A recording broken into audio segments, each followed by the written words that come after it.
పని చేయకుండా సోమరిపోతాయి ఉపయోగించేవారు కాదు. చివరికి కన్న తల్లి కూడా అతని హీనంగా చూశారు. సంపాదించే కొడుకులకు షడ్రసోపేతంగా రుచికరమైన భోజనాలు పెట్టి వారు తినగా మిగిలి పారేసుకొని ఎంగిలి వస్తువులు శ్రీకడికి పెట్టేది. ఆ విధంగా శ్రీకడు ఎంగిలి జంతి కూడే ఆహారంగా బ్రతికిస్తున్నారు. క్రమంగా అన్నదమ్ముడు 7గురికి పెళ్లియ్యారు. పెద్దవాళ్ళ 6గురు వారి భార్యలతో హాయిగా కాలం గడుపుతున్నారు. సంపాదన లేనివాడు సోమరైన శ్రీకుడు మాత్రం ఎంగిలి తినే తింటూ ఆ ఎంగిలి తినే భార్య కట్టిస్తూ బ్రతికేస్తున్నాడు. ముసలి చూపించే పక్షపాతం అంతా శ్రీకరుడు భార్యని కళ్యాణి కనిపెట్టింది. ఓ రోజున శ్రీకరుడు తన తల్లికి తన పైగల ప్రేమ గురించి ఆమె తనకు పట్టే ఆహారం గురించి గొప్పలు చెప్పుకోసాగాడు. అది విని కళ్యాణి ఉండబట్టలేక, స్వామి మీ తల్లి గారు మీకు ఎటువంటి ఆహారం పెడుతున్నారు తెలియక ఇలా మాట్లాడుతున్నారు, చాటుగా కనిపెట్టి చూడండి మీకే తెలుస్తుంది చెప్పింది. సరే చూస్తాను, నీవు చెప్పిన మాటలో తేడా వస్తే ఏం చేస్తానో చూడని భార్యను హెచ్చరించి శ్రీకరుడు తన తల్లి చేసే పనులన్నీ ఓ గంట కనిపెట్టేశాడు. ఒక రోజున పెద్ద కొడుకులు 6గురు ధనార్థం చేసి ఇంటికి రాగానే ముసలిది వారందరికీ మధురమైన మిఠాయిలు వగేరా పిండి వంటలు వండి పెట్టింది. శ్రీకరుడిని పిమ్మలే లేదు. శ్రీకరుడు చాటుగా అంతా కనిపెడుతున్నాడు. పెద్ద కొడుకులు కోడలు మొత్తం 12గురు భోజనాలు చేసి వెళ్ళాక వాళ్ళ విస్తల్లో పదార్థాలన్నీ వేరే విస్తల్లో పెట్టింది ముసలిది.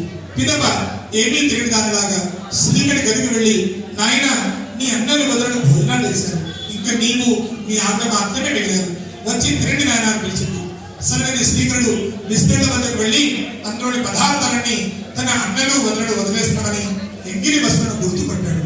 తల్లి విషయం పెడితే కొడుకు ఎంత బాధగా ఉంటుందో అలాగే బాధపడ్డాడు. తనకు తన భార్య కూడా ఆ పూట ఆకలిగా లేదని చెప్పి వచ్చేసాడు. ఆనాడు రాత్రి శ్రీకరుడు తన భార్య దగ్గర చాలా బాధపడ్డాడు. కళ్యాణి అతను ఓదార్చింది. ప్రాణేశ్వర, ధనం మూలం మీ దగ్గర, డబ్బు లేకపోతే అందరూ ఇలాగే చూస్తారు, అన్నిటికీ మూలం డబ్బే అయిపోయింది. ఇదే మీరు సంపాదన పరుడైతే మన పరిస్థితి మరోలా లేదు కదా అని హితవు చెప్పింది. భార్య మాటలు శ్రీకరుడు నచ్చాయి. తక్షణమే ధనార్థ నిమిత్తమై కృషి చేయాలనుకున్నాడు.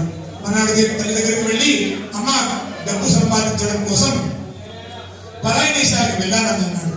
చాలా మంచిది నాయన, వెంటనే వెళ్ళిపో, ఓ పూట తిండైనా దక్కుతుంది తల్లి. శ్రీకరుడు మళ్ళా భార్యను చూడు. అప్పుడు ఆమె పిడకలు చేయడానికి పెరట్లో పీడ వెళ్తుంది. నేను వచ్చేదాకా నేను ఇక్కడే జాగ్రత్తగా కాలం గడుపుమని చెప్పి అతని చేతులు ఉంగరం నాకు ఇచ్చి, ఇది నా గుర్తుగా నీ దగ్గర ఉంచుకోమని చెప్పి మరి నీ గుర్తుగా నాకు ఏదైనా ఇవ్వాలని అడిగాడు. అందరూ కళ్యాణి, ప్రాణనాథ నీకు ఇచ్చేందుకు నా దగ్గర ఏమీ మిగలేదు, ఆయనను ప్రేమగా అడిగారు కనుక కోపం ఇచ్చుకోకండి అంటూ పేడ నలుపుతున్న చేతిని అతని వస్త్రంపై గుర్తుగా వేసింది. అతడిని పేడని భావించగా ఆమె ప్రేమను అర్థం చేసుకొని సంతోషంగా పరాయి దేశాలకు ప్రయాణమయ్యాడు. కొన్నాళ్ళ